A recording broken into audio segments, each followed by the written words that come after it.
बिस्मिल्लाहिर्रहमानिर्रहीम। अस्सलाम वालेकुम। क्या हाल चाल है, कैसे हैं आप सब? अल्हम्दुलिल्लाह जी, हम भी खैरियत से हैं। और यहाँ बड़ी तेज़ बारिश हो रही है।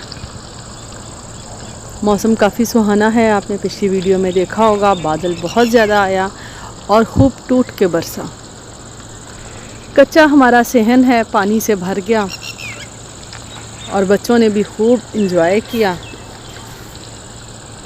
यहाँ गांव में हमारी ये पहली बारिश है। जब से हम गांव में आए हैं यहाँ बहुत गर्मी थी, लेकिन अल्हम्दुलिल्लाह आज बारिश हुई तो जल थल हो गया।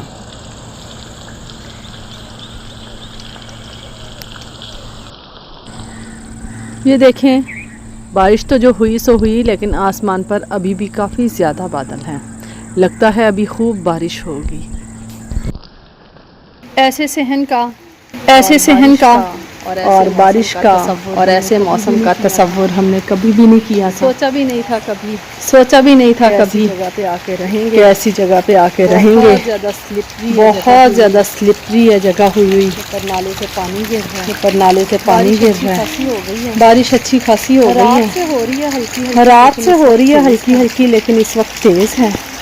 बाहर जाने की कोशिश कर रही हूँ, लेकिन लगता है जा नहीं पाऊंगी, क्योंकि गिरने का चांस है पूरा।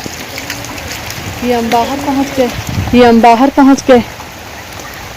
सारे पौधे बड़े अच्छे नहाए हुए हैं। मेरा ख्याल है हम बजरी पे जाके खड़े होते हैं ताकि कुछ सपोर्ट मिले हमें। माशाल्लाह, क्या मौसम है, क्या बारिश है।